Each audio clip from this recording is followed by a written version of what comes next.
What's up guys, CyberHoudini here and welcome back to your daily dose of gaming. It is Monday the 17th of May. I always gotta check the date because I forget it myself. How are we all doing? I hope you had a lovely weekend. Welcome on in. It's a brand new week, brand new games coming out. May is definitely not slowing down. We're right in the middle of things. You know, we've just had Resident Evil Village come out. We had Nier Replicant, and we're waiting on Biomutant. Oh yes, Biomutant, and shortly after that, Ratchet & Clank Rift Apart. So it is not slowing down from here until E3 for sure, which will be on the first week of June. So yeah, a lot of coverage for that as well. I'm super excited. The hype is building. So we got some good news today. A little bit of leaks from here and there. We know that all the leaks with the Battlefield stuff has kind of made EA a little bit cagey, so they've kind of like a turtle going back into its shell. They've basically retreated what they wanted to do for a little while. So, you know, very much still going to see some trailers and goodies from that. I hear very impressive stuff about Battlefield. But yeah, we'll just have to wait a little bit longer, you know. Hopefully not too much longer. E3 is right around the corner. Alright, let's kick things off with the title for today's daily dose. There's brand new news and leaks surrounding Starfield, the brand new space RPG from Bethesda, highly anticipated. You know, it's going to be a brand new IP. First they did their Fallouts, and then they did Elder Scrolls, and now we have space. We haven't seen really anything from this besides the reveal of the logo. There's been a little bit of, you know, screenshots leaked here and there, but yeah, it's now been pretty much confirmed again and again that it's looking like this will actually be a Xbox and PC exclusive. Now, whether that'll continue into the future, I'm not too sure, but we know that Microsoft did buy ZeniMax and Bethesda and all of their sister studios. So yeah, this will cause a little bit of controversy, no doubt. There's a little bit up in the air about when it will actually release, though. Like, a lot of people are saying this fall. A lot of other people are saying maybe like Q1, you know, maybe early next year. We'll see about that. I know they really want to make a big splash with Halo for Christmas, but it doesn't mean that has to be the only game. You know, we're going into, you know, the end of the first year of these next generation consoles, and it is high time that they really blow us out of the water, right? Hopefully we'll get Horizon Zero Dawn 2 by, you know, the end of the year as well. It'll probably be that and Halo Infinite going up against each other, which I know they've nothing really got to do with each other. Halo Infinite has had a very, very rocky development. Jesus, to say the least, for sure. It's still highly anticipated, but a lot of people are very worried. We did get a gameplay reveal, which ended up being extremely lackluster. It was clear that the game was not ready for showtime, but it's just kind of the way it goes. I think it's going to be their first, like, true open world Halo. That's what they're going for, like this living, breathing ring world, you know. But it's definitely seeming closer to how things started, you know, with Halo Combat Evolved. Yeah, I'm excited for it. We'll see. Like, they're really going to have to outdo themselves when they re-reveal this. Now, just recently, there was an ex-employee of 343 who kind of came out and did a couple of interviews, and it was unfortunately badly translated from Mandarin, but yeah, they basically had talked about, you know, the crunch that's going on right now. You know, it's a pretty kind of tough work environment. We know how crazy game development can be. He said a lot of stuff like that, like the game might have been in a bit rough shape, but as far as, you know, he came out with a video. It was that he felt like it was that misinterpreted, that he came out with a video and said that it was nowhere near as bad as these articles are making it out. But we also heard from Jason Schreier that maybe it was closer to the truth. Who knows? It's always tough to do that because, you know, you might want to just come out and you know, interviews are always very cool, but they can end up burning you too, you know.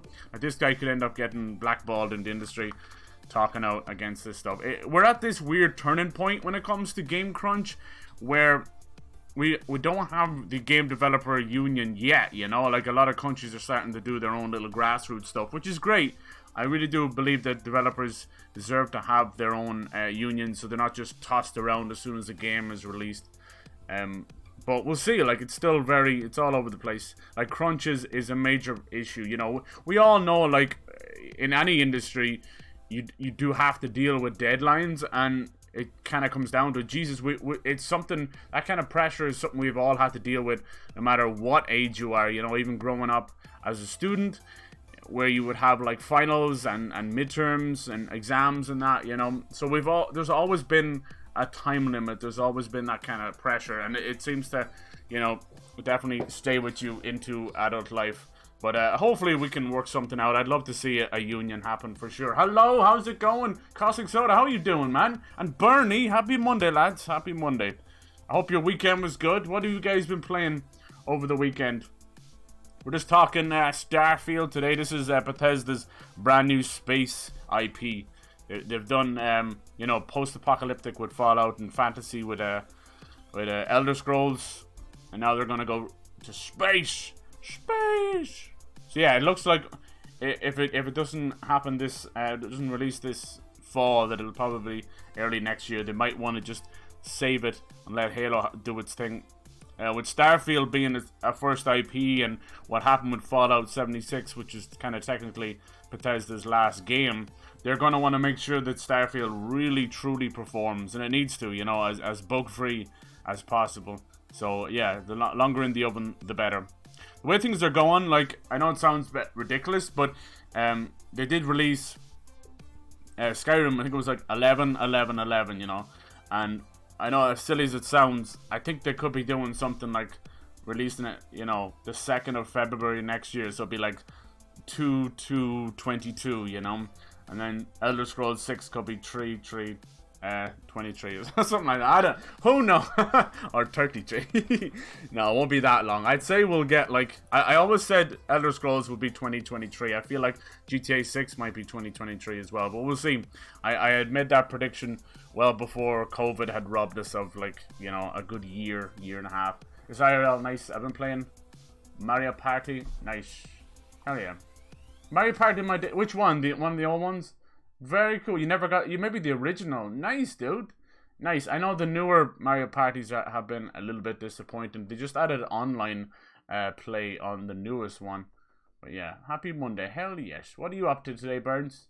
A Skyrim 11/11 is just hilarious. Yeah, sometimes they like to do stuff like that, and it's just, most games do release around November anyway, so it just worked out. But can you believe it? If you look back, like, it's 10 years old. Like, there's so many games celebrating 10 years. We've been just playing a little bit of Dead Space 2. Also celebrating 10 years is The Witcher 2 and Ellen Noir as well this year, which is pretty cool. All right, so yeah, well, I'll keep things up to date with Starfield. I'm excited for this. I'm hyped for this. Like, I know space games have definitely got to the point where you're like, Jesus, there's so many space games out there. A lot of news is coming from Jeff Grubb. God bless him. Everything he says now has been taken as gospel. But yeah, he's now pretty much confirmed it. You know, he's not really one of the traditional insiders. He works for a publication, but the thing is, it's just the way it goes. People are just so desperate for news. So you have to be very careful with these kind of leaks. But he's basically doubled down on it, you know. And if you're gonna like bet your whole fucking career on these things, you have to be so careful. So yeah, he's definitely leaked a good few things in the past. So I believe him. All right, cool. Hell yes. Yeah, it's exclusive. Yeah, because Bethesda bought, or Xbox bought Bethesda, or Microsoft bought Bethesda. There's always you know, everyone has been wondering, are they just going to make them straight up exclusive? It'll still come to PC. It'll be one of those things they'll push heavy on the Game Pass. It's just, will they release it on PlayStation later? And I think they probably will. I'd say like a year afterwards.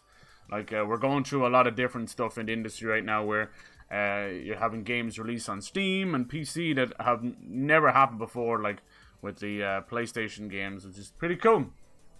Just eating an apple. Nice! Fuck that apple up. Alright, next little piece of news. Speaking of PlayStation, they are doing a nice little play at home that we know very well. We're coming up on the last little piece of goodies that they're giving away. It's just their initiative, basically, you know, trying to give back to people who are stuck in during the lockdown. Hopefully, fingers crossed, this will be the last time. They've given away some great games, but I think we're all ready to go back to some kind of normal life. But it's cool. So they've got a lot of free content for games just to kind of finish out the play at home. All starting from today, this week. Rocket League is going to have a nice little PlayStation Plus pack. Very nice, very nice. I actually downloaded a couple of things. Like even Genshin Impact has a lot of PlayStation exclusive things as well. So it's really cool. So there's a whole laundry list of games there that you can, even some of them are, most of them are free to play if you look there. Like Rocket League is now free to play, right? Brawlhalla is free to play. Destruction All Stars, kind of, if you got it on the PS5 it was free. But yeah, it's pretty cool. Hell yeah, Warframe. Yeah, it's really nice. And then on the 20th of May, you'll be getting some stuff for Warzone. So it's nice, you know. There's actually even like a little area you can go to, and it'll show you every single game and what kind of little exclusive things you can get. They're mostly just incentives to keep playing the games, like, let's be honest. But I mean, free is free. Why not? Even if you don't own the game, you can download it. Yeah, Rocket League is always fun. Exactly. It's kind of sucks about you know, Epic and all that, but sure, it is what it is. Everyone's a bit of a cranky on Microsoft. Yeah, exactly. Yeah, it absolutely is. Yeah, it's just the way it goes. Either side, you know, like when they buy up studios, it's always rough. But I think at this stage, I would rather them buy the studio than buy like the rights to the game, because when they bought like the rights to Tomb Raider that time to try and compete with Uncharted, it was so stupid, it was so foolish. And everybody lost, you know, not just PlayStation fans. It was Microsoft got bad blood. Crystal Dynamics got shit on. So it's just silly. I know, like, it's always those grass is greener. If PlayStation did it, it wouldn't be as big a deal. But that's not necessarily true either. They've had a couple of horrible decisions as well. It's just the way it is. If you can't afford to make the game, if you don't have the team, you go out and buy the game, you know. Alright, cool. I thought this was pretty cool. This is something I'm thinking of doing shortly enough. But Subnautica just had its Below Zero expansion, I suppose you'd call it. It almost feels like a separate game. I can't quite figure it out. You can buy Below Zero separately. I don't know if you can play it standalone. Must be able to anyway. But they recently gave away Subnautica with PS Plus. And now they've just said that there is a free PS5 upgrade. Not only that, it also has a far smaller file size, which is really cool. It's like almost 30% smaller, which is a sign of PS5's compression. I think it's called Kraken, which allows for some compression, which is really cool. I'm thinking of playing Subnautica soon enough. I actually I have a deep fear of the ocean, of deep ocean, you know. So that's a bit rough, but it's just something that's I've kind of been wanting to play. I don't know why. Yeah, it's one of those glutton for punishment things. And getting to play this on the PS5 might be for all the better. Right now, they have not talked about what exactly is the different on the PS5 version. I assume the usual stuff you'll get, like higher frame rate, higher resolution, faster load times. That's usually what comes with it. We'll see. That's pretty cool. You know, most of these PS Plus games, if they get a PS5 update, you have to pay extra, like the Final Fantasy VII remake, which is a little bit shitty. But I understand where they're coming from. Ocean creatures don't need much monster. I know, right? Jesus Christ. Like the anglerfish. And some of them are mostly not that big either. You know, a lot of movies and cartoons and all that showed them off to be big, gigantic things. But they're quite small, but they still have teeth like that. It's crazy. Those are the ones that live really, really down in the deep ocean, where even their skin is almost transparent, and they have giant teeth, and the little bioluminescent bob in front of their face where they hypnotize fish and then gobble them up. Below Zero does not require. That's pretty cool, Bernie. Thanks for checking that out. I appreciate it. So I have no idea, because I know you can buy it on Switch. I think the Switch is the only one doing this right now, but you can buy Subnautica and Below Zero in one lovely package, which is pretty cool. But yeah, that's awesome, because Below Zero, obviously, if you couldn't tell, it takes place in a kind of icy tundra, but a lot of it takes place on land, whereas the majority of Subnautica takes place inside your little vessel. I don't know too much of it. I'm a first timer to it, but it could be cool. That's something I want to do this week. I've already installed it on the PS5, so hell yeah, that'll be a bit of fun. Look forward to that. Told you we're going to do some surprises. Alright, cool. So this is another thing that PlayStation are doing as well. It's called the PlayStation Player Celebration. This is part of Days of Play. But it's going to be prizes, competitions, all that good stuff. Tournaments. Yeah. Fuck yeah. It's pretty cool. I think this is the first time they've done stuff like this now. But yeah, Player Celebration. I like it. I'd say, yeah, like you can see like a lot of the prizes in that. I don't know if, how much it'll be in terms of, you know, can you win games and that. Who knows? Who knows? Keep an eye out. Yeah, I like that it's like a player celebration. Anything to get the communities involved. Maybe they'll do like some exclusive sales as well. Who knows? It says it's 720p, but it's not 720p. Good God. YouTube has been a bitch. There you go. They don't know the bad ones like that. Hell yeah. Yeah. May 18th. So yeah, a lot of good stuff this week. We were meant to be getting a couple of other trailers this week. We'll see if that still happens. Wednesday's supposed to be popping off. We'll see. Like I said, when things leak, things like Elden Ring leak and Battlefield, what's happening with Battlefield 6, when that leaks, it tends to kind of put off the company. And they'll, you know, wait for a later date. Like with Elden Ring, they were supposed to reveal things almost a year ago. And they were so badly put off by the leak. Because, I don't know, I can understand where they're coming from. You want the game to look its best and reveal it in its best light. And to have it like a potato image of somebody's confidential footage can be a real blow. You know, it's kind of what happened with The Last of Us Part 2 when the script was leaked and all that. But in that case, it was almost for the better. Because everyone's like, Jesus, time is run. Yeah, I know, right? Yeah, I'm telling you, dude. I can't believe we're in the middle of May already. Because I've been waiting. There's a game coming out next week called Biomutant. And I've been waiting for that game for nearly over 3 years now. And always when it gets close to these kind of games, like The Last Guardian, the Final Fantasy Remake, it's always very surreal when you get it in your hands. You're like, I've been waiting for this for so long. It's like a fucking holy grail. And here I am holding it in my hand. That's Sackboy. I want to get that. That's Sackboy's Big Adventure. It's kind of a spin-off Little Big Planet game, but I don't think you create things. But it's a nice little 4-player platformer. I want to get it. It's a lot of... It holds its value though. Jesus Christ. It's because it's on PS5 as well. Alright, on to the next little piece of news. You know what, guys? I've been following Dying Light 2 for a long time. And recently they've been doing these really cool Ask Me Anythings. And which is awesome. It keeps the community engaged. It keeps people happy. Because we know we're probably going to get a massive blowout of Dying Light 2 at E3, which, like I said, is, you know, around 2.5 weeks away from now. I'll be live streaming everything I can. I'm super excited. So these AMAs are really great for answering questions that most most videos and tabloids don't actually cover. It's pretty cool. And they've been kind of funny with it too. Hi everyone. So the next question is. Probably just did all these together. We have already seen, Aiden seems much less confident. Let's watch this for a bit. It's pretty sharp. Than Crane. Will the game's plot focus on his growth as a person, the same way the first? Yeah, it looks like they're gonna bring back some stuff from the first game. Motives. So the answer is yes, absolutely. This is what great stories are about, right? Dying Light 2. Yeah, dude, right? Holy crap. Defined character when the game starts, and he has his own motives, and he has his own mood and characteristics. And all of those things impact how he behaves at the start of the game. But he's also a character that is searching for identity and is also searching for discovery, for a secret from his past, which of course I cannot... So far, thanks to these AMAs, we found out that the map in Dying Light 2 is around 3 times the size of the one from the first game. We also found out that there's a brand new evolution of volatiles.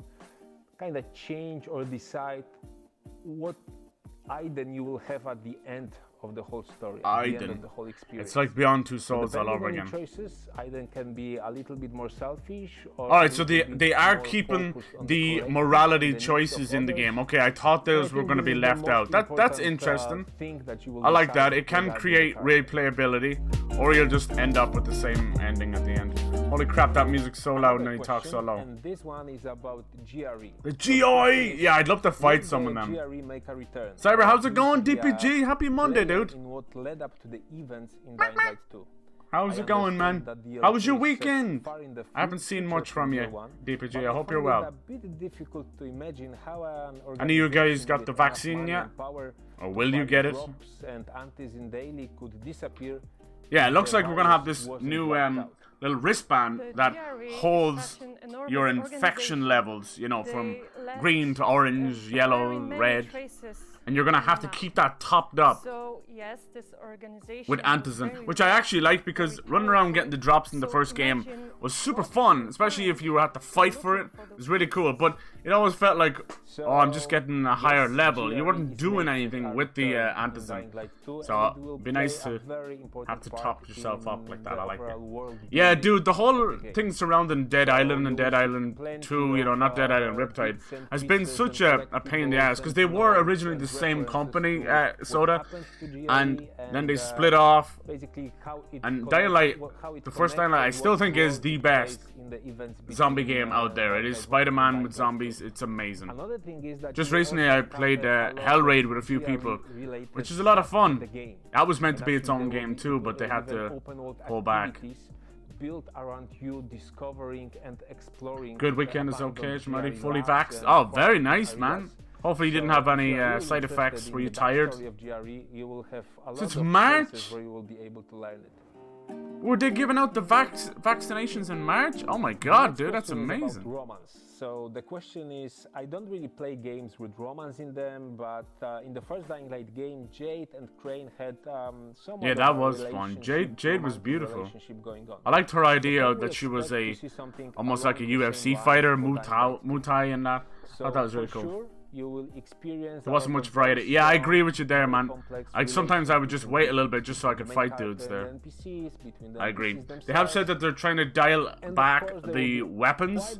They still will have weapons, and apparently there's going to be a lovely one-handed sawn-off shotgun, but you only get like maybe 2, 3, 4 bullets out of it. So it's meant to be boom and run. You know, it's going to be in your sidearm basically.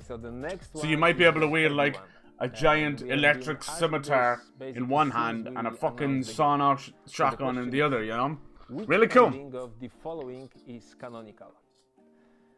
So it's still a little bit too early to say it all to you guys. I still hope Dying Light 2 will make 2021. We'll see. We haven't seen a single bit of gameplay since that initial one, and we had been told that they were kind of going back on the drawing board. You will surely discover the answer to this big question. So it's entirely possible that I could skip to 2022. I hope not. After the story of Dying Light 1. Kyle Crane was such an important person in all the events. The following is a very divisive DLC. People did not enjoy the vehicles very much, you know. And then the story itself surrounding the cult was kind of... I understand that. I like that they tried something different though. I like that. It felt so far removed than anything we had played. Technology and the government, or perhaps waiting for my PC to arrive on June 2nd. Dude, that's awesome. You're getting a PC? Are you getting a laptop or a full PC? The question is straight and simple. And what kind of specs are you gonna get? I don't want to give you an option to rebuild the government. Full PC, nice. What kind of specs? As we know it today. What kind of GPU? Why? Because to be honest, we thought that it's okay if you don't know what it all means. That's all right. No point in oh, you had a laptop. Yeah, you did have a laptop. You're right, so nice, dude. Present our own vision of what about that PS2? Will it ever be yours? Like this. So yes, Dying Light 2. Yeah, Dead Island 2. Sorry. Yeah. We created, but as has been said quite a few times in this AMA, I heard that Dead Island 2 is still like common, but we'll see.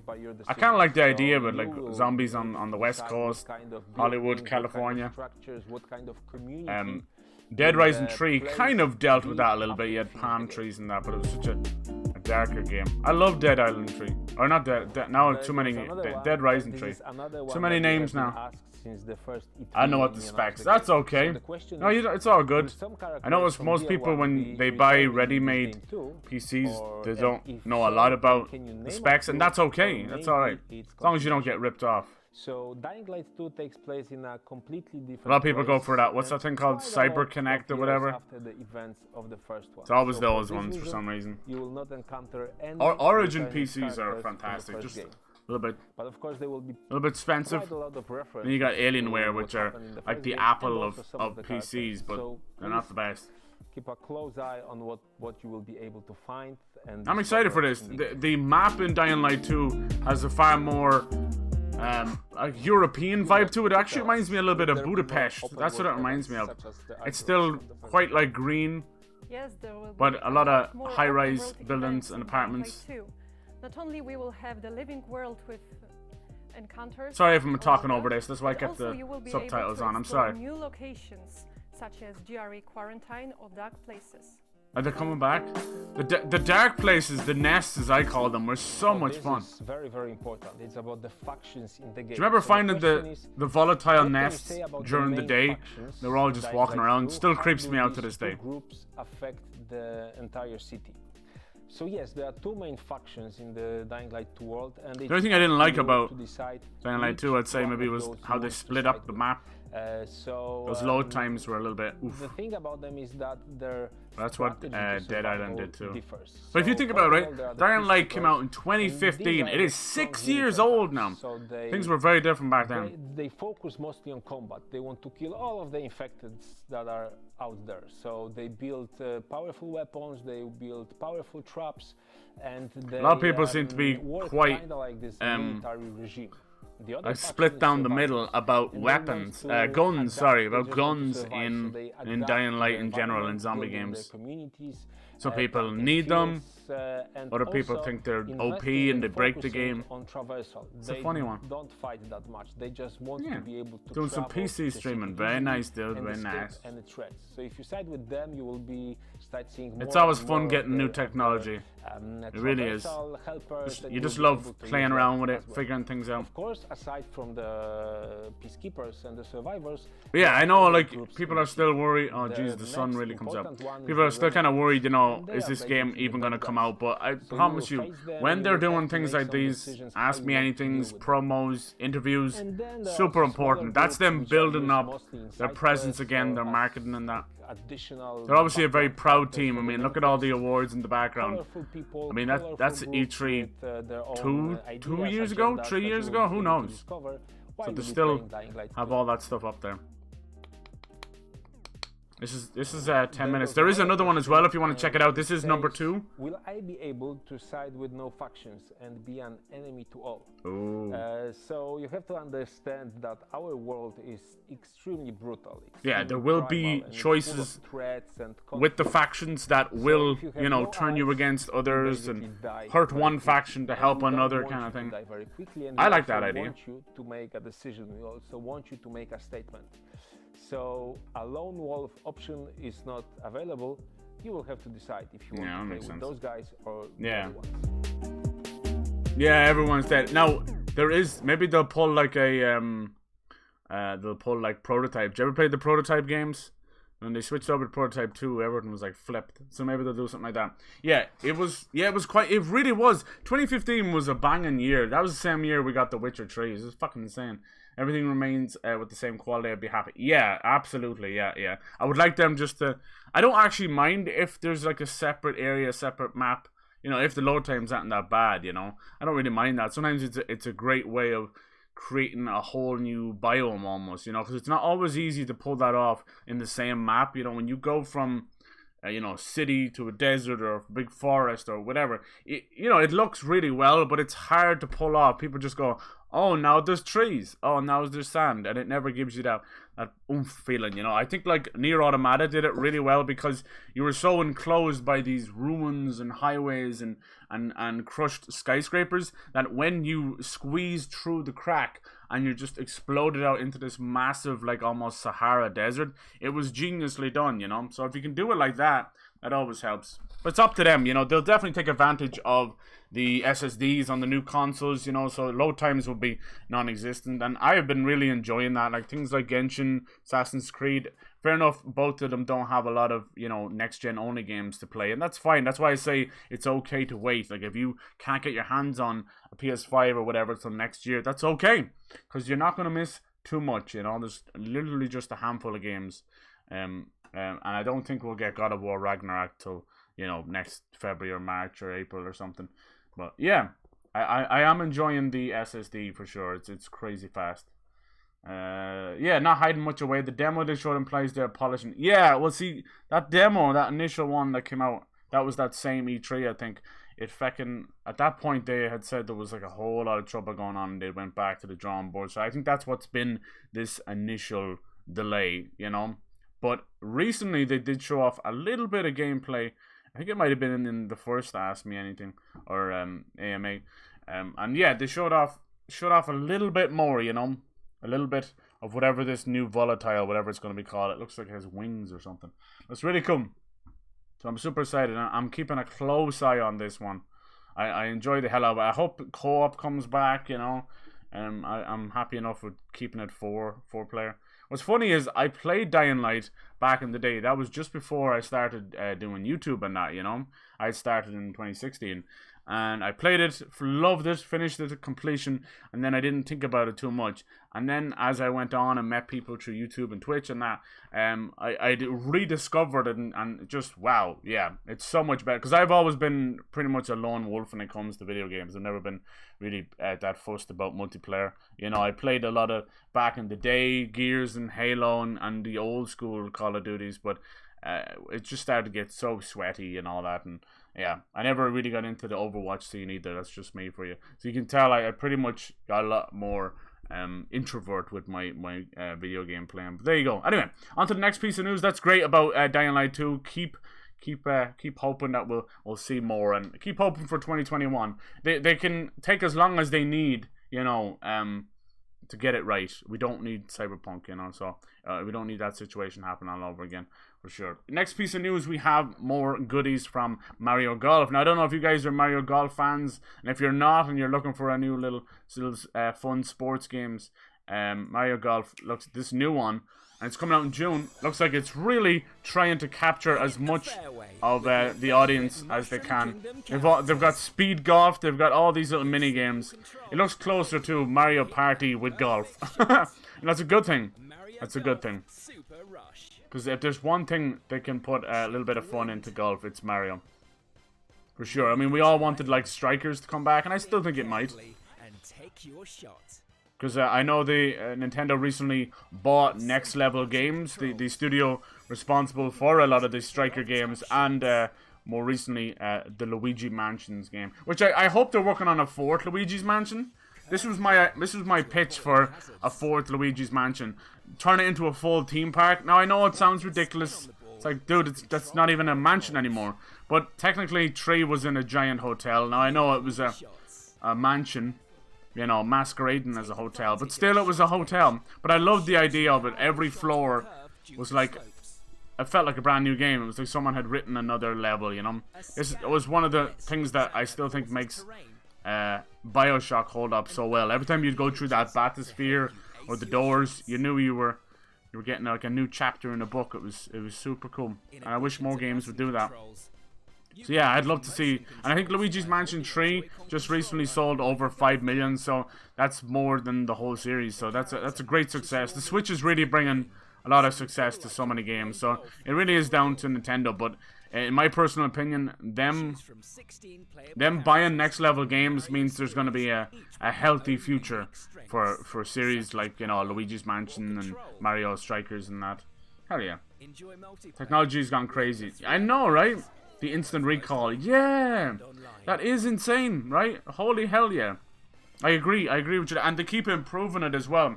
They've now added like dynamic teams to Xbox. Like, they're both doing great. You can't go wrong with either system. Like, the Game Pass is ridiculous. I've never been, you know, one-sided. I've owned more PlayStation consoles than Xbox, but I'm you know, like as a streamer, the Game Pass is incredible. You're introduced to so many games and so much streaming potential. Look at this. It's speed golf. You gotta run to the next hole. I think that's amazing. Run! And they all have their little power-ups, like Yoshi's egg and the ice flower for Luigi.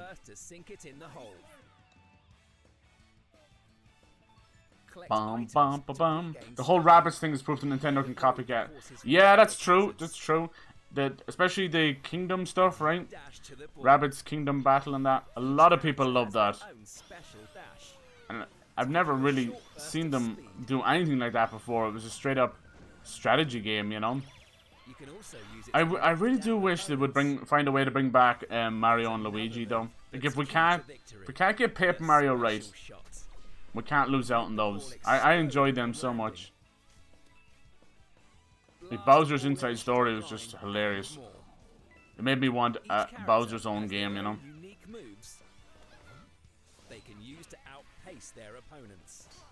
I think, like, a lot of times Nintendo kind of goes about it the weird way, but they do tend to blame the fans a lot of the time. They're like, oh, if you want another game, just buy this game. When it's not the game we want, you know? But I think their biggest issue is how much they split up all these series across platforms, you know? They expect, you know, the 100 million people who bought a Wii to buy the Wii U, and that didn't happen. Or to buy a 3DS. That didn't happen. The Switch is now selling better than them all, but that's, you know, that's pretty cool. They're doing a lot of stuff with the Miis as well. Miitopia is supposed to be pretty cool. So yeah, even like talking about Luigi's Mansion, it started out on the GameCube, slided over to the DS, and then ended up on the Switch. That's to play that whole series right now, you need 3 consoles, you know? It's so silly. They need to, I'd love to see them remaster those. Because, you know, Dark Moon changed a lot and from the original, you know, for the better and for the worse. And I feel like 3 was a nice combination of both. But I would like to replay them for sure. The issue I had with Dark Moon was trying to play it on the DS, you had no secondary analog stick. You only had that one circle pad, you know. So to move Luigi while he was using the vacuum, you had to actually use the face buttons, you know, X and Y and A and B. It felt ridiculous. So yeah, I think this year is going to be seriously good for Nintendo. I mean, every year is, but I think we're really going to close out this year, hopefully big. You know, Mario Golf in June, then July we know we're getting the Skyward Sword, Legend of Zelda Skyward Sword HD.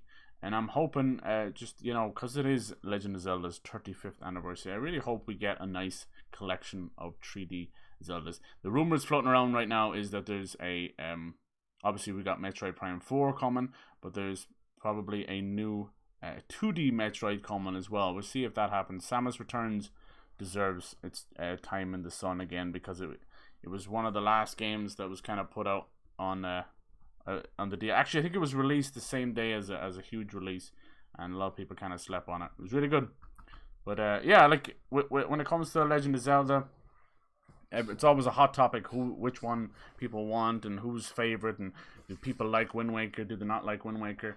But I mean, the HD versions of Twilight Princess and Wind Waker they did on the Wii U were fantastic, and I don't think it'd be that hard just to push them over, you know. Give them a little resolution boop. Kind of what they did with Super Mario 3D World and Bowser's Fury, which I enjoyed a lot. Luigi's Mansion really benefits from 2. It does. You kind of need it, right? I've never forgiven it. The death of F-Zero. Oh, yeah. Isn't it weird? Like, by the time F-Zero kind of died out, so did Wipeout. Like, Sony did the same thing. They did the same way Nintendo did to F-Zero. Not only did they get rid of Wipeout, they sold the fucking studio. They just disbanded the whole thing. It's like over. That was Sony Liverpool. And I loved Wipeout. Wipeout was insane. Like, it was one of those things that when you first saw it, you couldn't keep up. But then when you were in it, it was something else. There was nothing quite like Wipeout. It's like futuristic. Speaking of games coming back, we have a new anime opening for the brand new Neo, The World Ends With You. This is the sequel to the DS classic, The World's End With You, and I'm so glad to see this. This looks amazing. This is coming out pretty soon. Looks awesome, especially for fans of the original out there, and even Persona fans. Like, you've got this kind of similar art style. This one's far more, you know, cel shaded. But these are great games. I wish we could find a way to, you know, I don't know, get more people into this, because this series is quite niche. It's really cool. But this is the whole opening, which is amazing. You see a lot of the characters. I swear, like, animation's just getting better and better. The Shibuya Crossing. Hell yeah. There's so many Switch games that I need to pick up. I want to get Astral Chain. I'm hearing nothing but good things about that. There's so much more. Like, we're pushing into halfway through the year, you know, in June. But there's so much more to this year. Holy crap. Still have, like, Scarlet Nexus in June. Ratchet and Clank Rift Apart in June. Usually games take a breather, but they're not. I love it. Yeah, it was a really cool series. It was, I think it's Square Enix. Yeah, it was Square Enix. And I kind of got a little bit lost back then. Now, they did recently do a HD remaster of it. The World Ends With You, right? But I think it's on the Switch too.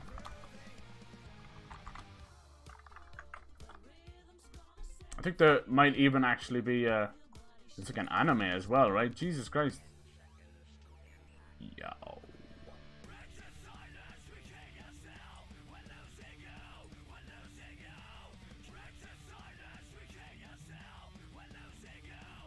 Yeah.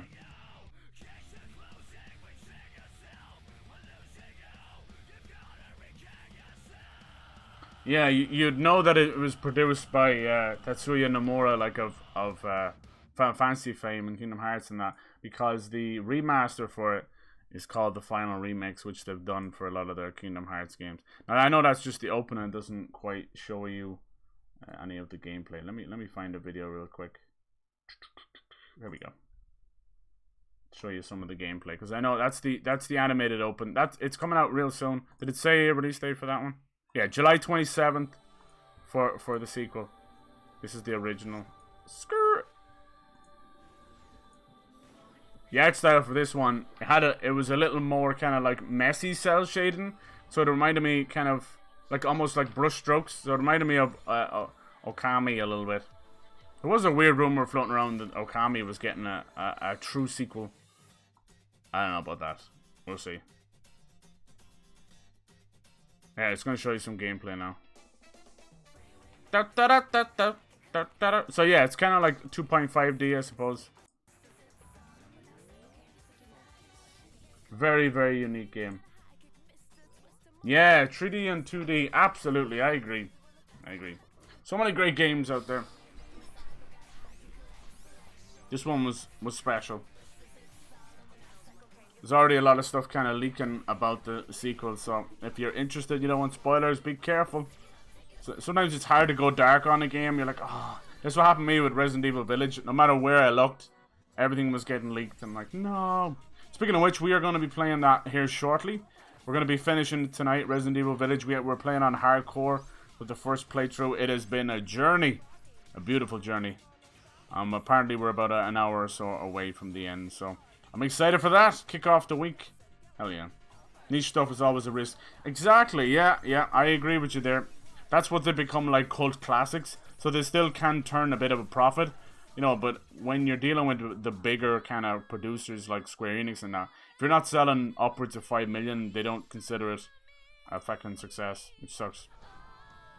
Like, look, there's been a huge resurgence in JRPGs, especially they're selling better in a Western audience now than they are in Japan, because Japan has now been completely taken over by, you know, mobile games and the Switch, really.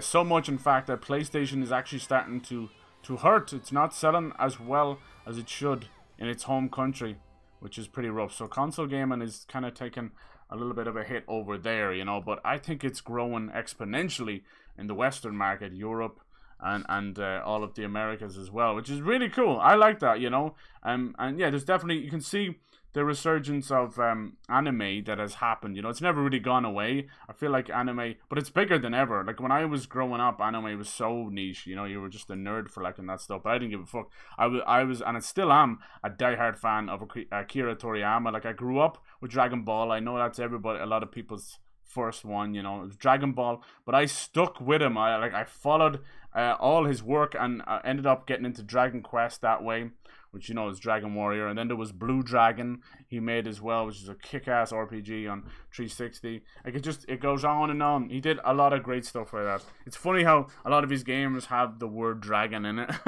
What are the chances of that? God damn. You also did Chrono Trigger as well, of course, one of the greatest games ever made. Hell yes! Now, that kind of context, quite crazy to see how far Valve has come. That's true, like, there was a time when people despised Valve. When it was first starting out, like, it had a rocky road its first 5 years or so. People just did not like it at all, didn't like the idea. But, I mean, the alternative was for, like, fucking games for Windows Live or whatever, you know, your own little launcher. And that was a disaster as well, so it was only a matter of time. I think the same things that's going on with Epic Game Store right now is exactly those teething problems that Steam had at the start. But I always say, you know, competition breeds good things, you know.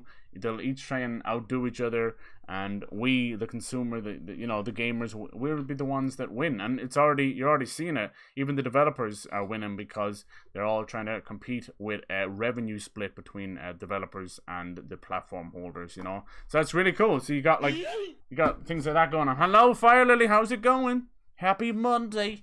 Happy Monday. So yeah, you can play the original The World Ends With You on Switch. You can pick that up in preparation for the sequel coming out on July 17th. So yeah, busy times. Hell yes. Has anyone picked up the new Pokemon Snap? Are you enjoying that?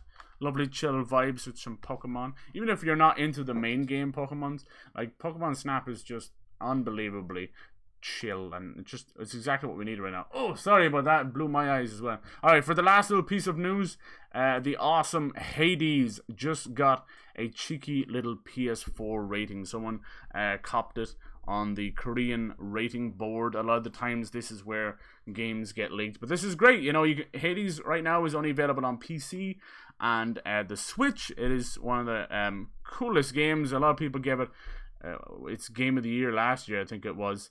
Super cool. It's made by the guys who made like Transistor, Bastion. You know, these guys, I think Pyre as well, they're a fantastic developer. It is a roguelike. It's all surrounding Greek mythology, I believe. I haven't played it yet myself. Foolish. But I you know, if it comes to PS4 and PS5, then hell yeah. It has incredible art style, and I'm happy to see them doing so well because they make incredible games for sure. Dude, new Pokemon Snap deserves to be recognized, so Nintendo stop with the decadent. Yeah, I know what you mean. Yeah, the decline for sure. What do you think of the idea of Pokemon Legends? Have you seen anything around that? What did you think? Did you see the footage? It's basically Pokemon Breath of the Wild. It's probably going to be the future of Pokemon. It's their way of splitting things off, trying something new. They're going back to like feudal Japan with Pokemon. Third person, you know, I don't know. We'll see where it goes. It'll probably be a launch title for the Switch Pro when it comes out early next year, I'd say. It's going well, but I'm going to lurk since I'm trying to level up D-Luck. Oh, very nice. How the hell did you get him? What other 5-star characters have you got? I'm still waiting for mine. I think, what did it say? If you get like 70, she's talking about Genshin Impact. I think if you get 70 and you don't get a 5-star character, they just give you one. It's like a pity or something. Catch that. Who have I got now? I've got Barbara, Razor. Who's the last one we got? Is it Xiling, the cute little chef? I end up getting a lot of the free characters. That's always the way, but I end up spending wishes on. Is what it is. Anyway, so that is today's daily dose of gaming. Thank you for joining me, guys. Lots of good news. Some days are slower than others. Some days it is popping off, but I will keep you guys all posted on everything Starfield, everything Dying Light 2, everything gaming. Cheers!